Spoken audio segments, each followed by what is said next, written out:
think I've had this mower now for, I think August will be like 6 years. And they're overbuilt and they're durable and they last. But there is an issue that I had.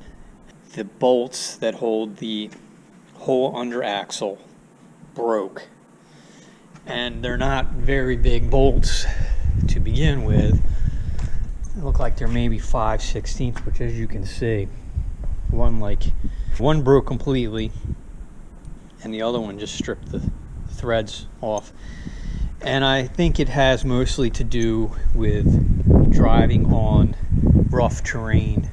You know, there's no suspension or anything, and I think that's what broke it. So what the symptom was when you looked at the wheels, they weren't straight.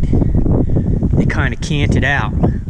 You know, they weren't perpendicular to the ground, and that was the clue. So I thought I bent the axle or something. I took the wheels off, and I'll show you where these bolts are. I'm just going to replace them, but I think Hustler, for being as overbuilt as this thing is, I think they could have put some bigger bolts on that's going to carry this whole axle. But and these are only grade 5 bolts. You know, I think maybe if they'd went to like 3/8 or half and did like some grade 8s, I would have never had a problem. And I don't think it damaged anything else under there, but I will show you where they go, how I'm going to replace them, and what else happened with this. As far as the mower goes, long-term review, no really complaints except for this. This is the first time I've had anything except for the switches. These are safety switches here to start the mower. And as you can see, there's a plunger. So when your handle's down, that's, you know, lets you start the mower. Well, the switch went bad, so sometimes I didn't replace the switch. I just have to reach in here with my finger and push it in, and then I can start it. Push this in, and here's the switch. Nothing. So these mowers, they got these safety switches, and most mowers do. So if you ever have an issue where your mower won't start and you know your battery's good, check for these safety switches, because they're usually the problem. So once I...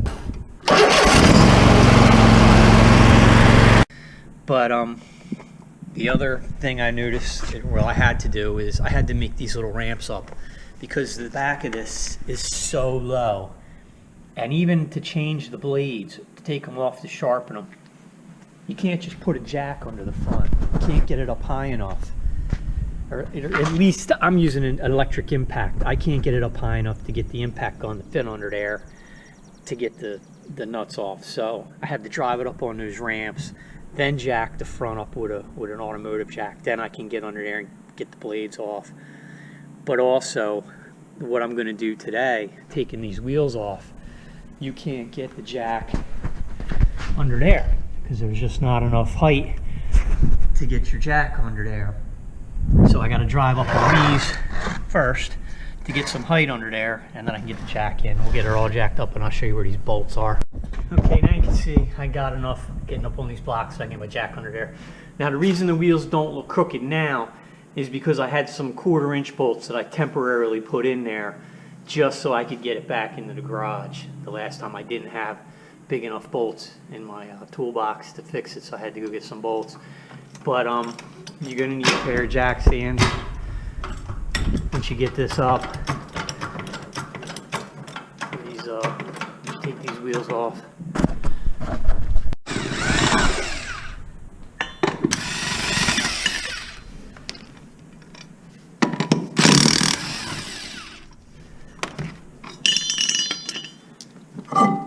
Okay. One side.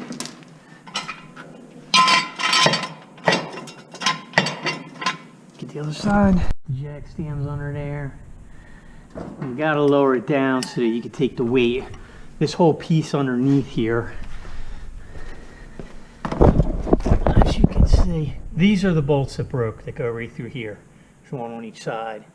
And this whole thing moves. So you can't have it under the tension from the jack. So to get the new bolts in, you gotta rest it on the jack stands. The original that the thread stripped. This is the one that I just had temporarily to get it back in the garage. And this is the right size, another 5/16. It's another grade 5 that I'm going to put in there.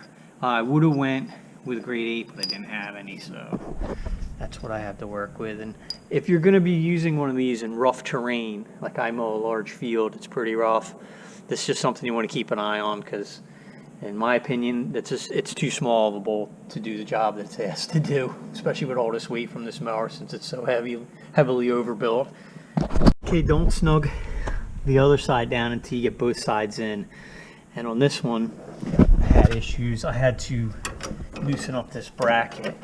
So I had to loosen up this bolt and this one under here so I could get that bracket to move a little bit to get that bolt through. This side was a little bit of a pain. The other side went in easy, but just until you get them both in, just don't snug either of them up. So I just got to tighten this up, put the wheels back on, should good to go. But this is something I'm going to keep my eye on periodically because of the terrain that I'm mowing in. And, you know, now that I know the symptoms, I know what happened, I don't think it damaged anything else when the bolts broke. It doesn't look like it. So, but that's something to keep an eye on if you have one of these mowers. It's about the only weak spot that I've found so far on these things. I mean, they're just beasts. They're absolutely overbuilt, and I will definitely buy another one if they're made to the same standards that this one was made to.